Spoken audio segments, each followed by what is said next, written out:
Fala galera, beleza? Então na aula de hoje a gente vai estar aqui vendo um resumo sobre as teorias evolutivas. Então vamos acompanhar 3 teorias evolutivas, tá bom? E ver quais eram os seus princípios, quais são os seus princípios na verdade, beleza? Então eu preparei um resumo aqui que eu vou deixar em PDF para vocês aí, no link aí para vocês depois estarem observando de perto esse resumo juntamente com a aula. Então olha lá. Então, só lembrando que a evolução ela estuda basicamente das modificações que os seres vivos sofreram ao longo dos milhares de anos. É isso, então não é um processo recente, é um processo contínuo, ou seja, que ocorre, que está ocorrendo, e ele ocorre há milhares de anos, desde o surgimento dos seres vivos. Tá bom?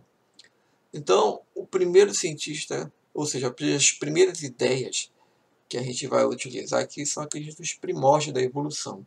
O primeiro aqui a gente vai estar falando de Lamarck. Lamarck, ele fundou aquilo que é chamado de corrente de evolução, ou seja, ele acreditava que os seres vivos se modificavam ao longo do tempo, mas segundo a seguinte ideia dele. Primeira ideia, a lei do uso e desuso. Olha aqui, ó. Lei do uso e desuso. Professor, o que seria a lei do uso e desuso? Fala a seguinte coisa. O ser vivo, ao longo dos milhares e milhares de anos, ao utilizar um determinado órgão, esse órgão ele vai se estender. Ou se por acaso ele não usar, esse órgão vai atrofiar. Ou cresce ou diminui. Seria essa a ideia. Se não usar, ele atrofia. Se usar, ele cresce. E ele falava que, basicamente, o que ocasionava essas modificações era o meio ambiente, dependendo da situação, né? Que vai causar esse esforço ao longo das gerações do ser vivo, que pode ocasionar, né, no caso, aumento ou diminuição do órgão dele. E o que aconteceria? Ao longo da vida, o ser vivo ia adquirir uma propriedade, ou seja, ia adquirir uma nova distensão do seu órgão ou atrofia, e essa característica seria repassada ao longo dos seus descendentes. Então, essa é chamada de lei dos caracteres adquiridos, nas quais as características que são obtidas são passadas para os descendentes, tá bom? Então vamos ver aqui isso, no caso clássico da girafa aqui ao lado, esse primeiro aqui. Então aqui ó, tem duas girafinhas de pescoço igualzinho, tá? O ambiente seria aqui o alimento que está ocasionando que os dois têm alimento aqui disponível nessa altura, né? Acontece que, à medida que a árvore ia crescendo, ao longo das gerações, a girafa precisava se esforçar, né, para alcançar as folhas mais altas. E com o tempo, com esse esforço, né, essa característica era repassada para os seus filhos. E ao longo de milhares de gerações, a girafa foi estendendo seu pescoço até chegar no dia de hoje. Percebeu que ela usou tanto, se esforçou, que o pescoço dela, no caso aí, se esticou? Isso segundo a teoria de Lamarck, beleza? Tudo tranquilo? O darwinismo, ele é uma outra ideia após o lamarckismo, tá? E ele vem com aquela ideia de seleção natural. Só lembrando que seleção natural, ela vai dizer mais a seguinte coisa: os mais aptos sobrevivem, ou seja, os mais adaptados ao ambiente sobrevivem. Aqueles que não forem adaptados vão se extinguir, ou seja, não vão existir mais. Tá legal? Só lembrando que não são os mais fortes, não tem nada a ver isso aí. São os mais adaptados ao ambiente. Então a seleção natural é isso, tá? Então, ou seja, o meio ambiente, ao contrário de Lamarck, não modifica, ele seleciona. Ou seja, para Darwin, o ambiente seleciona os seres vivos, tá? E por isso que os mais aptos vão sobreviver. Vamos voltar aqui ao caso do Lamarck, tá? Da girafa para Lamarck. Lembre que para Lamarck o animal se esforçava e o pescoço crescia. Para Darwin não. Para Darwin que, olha, existiam girafas que tinham um pescoço grande, né, longo e o pescoço curto.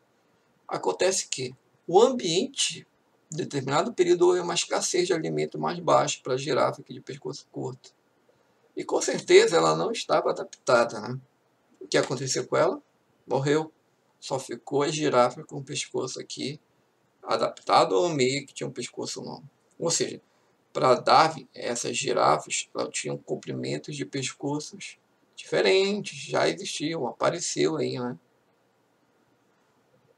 Ou seja, já existiu no ambiente. Aquela que foi a mais adaptada ao ambiente sobreviveu, por causa aqui de pescoço longo. Beleza? Então, olha aí. Lamarck, ele é uma ideia já superada, tá? O que é mais aceito para a evolução hoje em dia é o darwinismo. Porém, o Darwin não soube explicar a causa das diferenças aqui. Olha, mas por que surge essas girafas de tamanhos diferentes? Aí, uma nova corrente, chamada de neodarwinismo, surgiu. Tá aqui, ó, neodarwinismo. Ela vem complementar as ideias de Darwin, ou seja, não vai falar que Darwin estava errado, tá bom? Vai falar basicamente que vai complementar como é que surgem essas diferenças nos seres vivos. Basicamente, eles vão colocar conceitos, tá, que envolvam a modificação do DNA, que são dois aqui, ó, mutação e recombinação, que vão levar ao que nós chamamos de variabilidade genética. É isso que causa a diferença entre seres vivos. Então, no neodarwinismo, se tem essas questões, que a mutação e a recombinação causam essas modificações nos seres vivos, que após passarem por a seleção natural, eles vão ser considerados como ser vivo adaptados, tá bom? A gente tem aqui um caso aqui clássico, colocado em muitas provas, que hoje em dia também está muito em questão, sobre o aparecimento de superorganismos. Como é que é isso, professor? Perceba o seguinte, bactérias aqui, olha, tem de várias variedades, tá? Tem bactérias que têm uma pouca resistência a antibióticos, tem outras que são tolerantes, tem outras que são superbactérias. Quando o indivíduo faz um tratamento de antibiótico, ele tem que fazer um tratamento progressivo e longo, duradouro, para matar todos os tipos de bactérias. Se por acaso assim ele não fizer, o que acontece? Digamos que ele pare o tratamento na metade, aí, como no caso da tuberculose. Vai chegar um momento que dentro dele ele vai estar se apresentando uma grande melhora e vai dizer, tô bom, não preciso mais do remédio. Mas sobraram bactérias muito resistentes e elas começam a se multiplicar. Aí, quando for colocar novos antibióticos para combater essas bactérias, no caso aí, o organismo não consegue se defender mais, tá bom? Isso porque, principalmente as bactérias, elas são capazes de incorporar DNA de outras bactérias através de uma estrutura chamada de plasmídeos, ocasionando modificações no seu material genético, causando variabilidade e assim formando as chamadas superbactérias.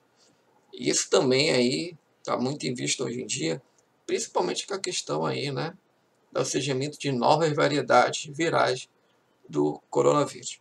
Tá ok? Pessoal, a aula de hoje foi isso, um resumo básico sobre as teorias evolutivas. Aqui abaixo vai estar um exercício, façam lá, enviem para mim e tudo de bom para vocês sempre, tá bom?